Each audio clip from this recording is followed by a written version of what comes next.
In this video, I will show you guys the best settings to use for your PPSSPP emulator to get the best performance and graphics for God of War Ghost of Sparta. Now simply open your PPSSPP emulator. Once your emulator is open, go to the settings option. Now make sure you are in the graphics section as well. Now the first thing you have to work on is your back end. Now make sure this back end is selected as Vulkan. Then the next thing is your rendering resolution. For your rendering resolution, you can go ahead and use 3 or you can use this one, 2 PSP.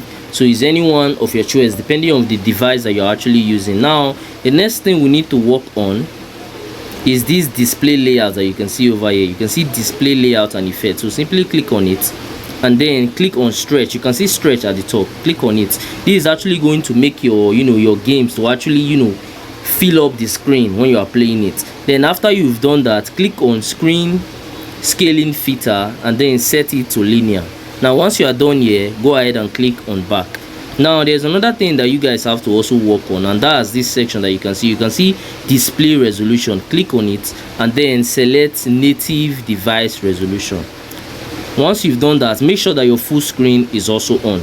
Then you now have to scroll down. So let's scroll down a little bit. So once you scroll down, you are going to see some couple of options as well in here. Now the first thing you have to do is that this frame skipping, make sure you set it to 3. 3 is actually much more better. Then you can see auto frame skip. Make sure you turn auto frame skip on. Then frame skipping type, make sure it's placed as number of frames. Once you've done this, you can go ahead and also scroll down a little bit till you see skip GPU read back. So you can see it in here, skip GPU read back. So make sure you set this one as no. Then the next thing is lens flare occlusion. So click on it and then turn it off. Then move on to your lazy texture catching and turn it on. Once you've turned this on, the next thing you need to work on is your spline bizarre curves quality. You can see it in here. Tap on it, select low. Once you've done this, just keep scrolling down. You're going to see a couple of other options like this buffer graphics command. So set this one to no buffer and then restart. Once you are done restarting, make sure you are still in the graphics section and then scroll downwards again. So just scroll downwards till you get to hardware transform. You can see hardware transform. So make sure you turn it on.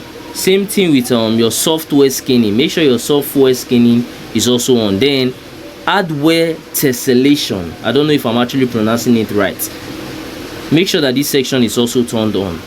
Then the next thing you need to work on is your GPU texture or scaler. So make sure you turn this section off. Mine is already turned off. Then your upscale type should be set to XBRZ. Now that's actually the one you should be using. Now let me see if there's anything we should also work on in here. I don't think there's any other thing. So let's scroll below. Now you can see anisotropic filtering. Click on it and set to 2x. And then your texture filtering, make sure you set this to linear.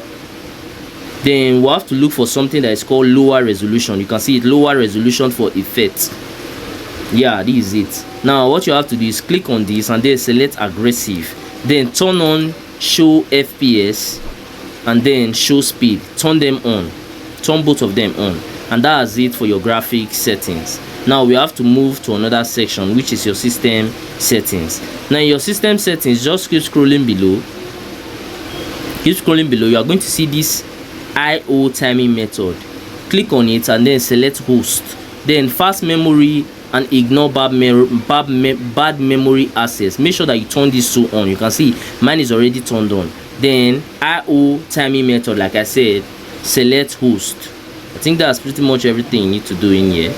Yeah, that's pretty much everything. Once you've done this, you can go ahead and play your God of War game, and it's going to be playing at a very good and incredible speed with good graphics. So let's give this game a try and see how it goes.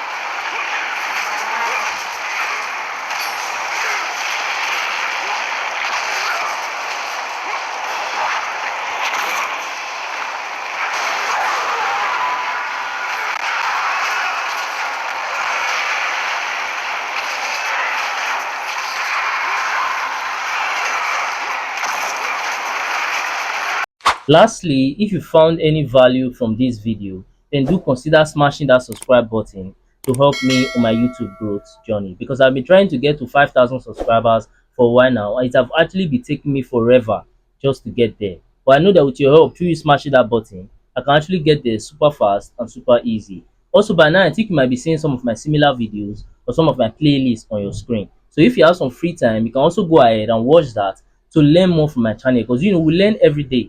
And that's it for that. I'm going to see you guys on my next video.